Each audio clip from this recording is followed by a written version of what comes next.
هل سألت نفسك قبل كده ليه في مطور ممكن يدفعلك فلوس أو يديك نقاط مقابل إنك تختار صورة وردة أو تصحح جملة تافهة؟ هل أنت فعلا موظف شغال من البيت، ولا أنت مجرد ترس صغير في ماكينة ذكاء اصطناعي عملاقة بتتباع بمليارات الدولارات وأنت بتاخد الفتافيت؟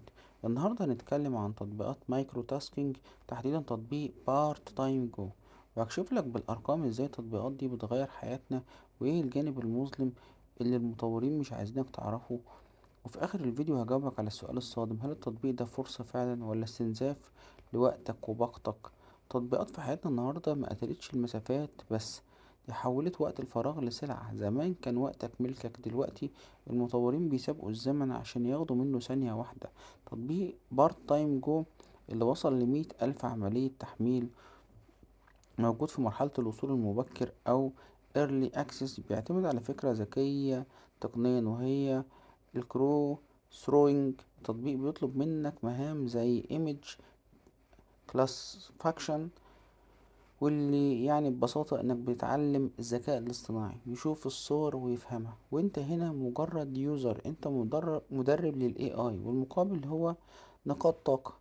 لكن خلينا نتكلم بمهنية. الاستخدام الصحيح للتطبيق ده يكون في أضيق الحدود كنوع من التسلية اللي بتجيب عائد بسيط، لكن لو فكرت فيه كدخل أساسي فأنت هنا في فخ الأرقام. التحليل الفني بيقول إن استهلاك البطارية والداتا في عمليات رفع الصور وتصنيفها ممكن يتجاوز قيمة الربح اللي بتحصل عليه في الآخر. عشان أكون صادق معاك، في استخدامات غير أخلاقية لبعض التطبيقات المشابهة، زي إنهم يستخدموا مجهودك في تدريب خوارزميات ممكن تستخدم في المراقبة الجماعية أو أنظمة تتبع، مش بالضرورة تكون في مصلحة الخصوصية البشرية. وده اللي بيخلي شركات كبيرة تخفي الغرض الحقيقي من ورا المهام دي. مميزات التطبيق انه بسيط جدا ومش محتاج خبرة، لكن عيوبه اللي مش الكل بيعرفها هي سياسة السحب وتذبذب قيمة النقاط. لو بصينا على تعليقات بلاي ستور، ورغم ان لسه التطبيق لسه في مرحلة البداية، التعليقات ساعات بتبقى مخفية، لكن أغلب المستخدمين الكارهين للتطبيق بيشتكوا من تعليق الحسابات فجأة لما يقربوا من الحد الأدنى للسحب. واكتر تعليق الناس تفاعلت معاه كان بيقول: قضيت اسبوع بجمع في نقط وفي الاخر السيستم قال لي في خطأ في التحقق، ضيعت وقتي ومجهودي على الفاضي. طيب المطور بيكسب ايه طالما التطبيق مجاني وبيديك فلوس؟ بص يا سيدي، المطور بيكسب من 3 طرق خفية. اولا الداتا، البيانات اللي انت بتصنفها دي بتتباع لشركات الاي اي بالالاف الدولارات. ثانيا الاعلانات، تطبيق مليان ادز بتجيب له ربح سلبي طول ما انت فاتح.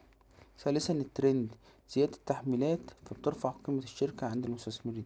نصيحتي ليك لو عايز بدائل احترافية بجد ومصداقيتها أعلى، عندك تطبيق أمازون ميكانيكال تورك، وده العملاق في المجال دوت، أو تطبيق كليك ووركر، ده تطبيق برضو بروفيليك. الفرق بينهم وبين بارت تايم جو ان الشركات دي وسيط رسمي وليها سجل تجاري واضح وبتحترم وقتك اكتر بكتير، رغم ان شروط القبول فيها اصعب. في النهاية اجابة السؤال الصادم: انت مش شغال في تطبيق ده، انت المنتج اللي بيتباع لوقتك قيمة. فكر 1000 مرة قبل ما تضيع ساعات عشان سنتات قليلة. اشوفكم على خير في فيديو جديد. سلام.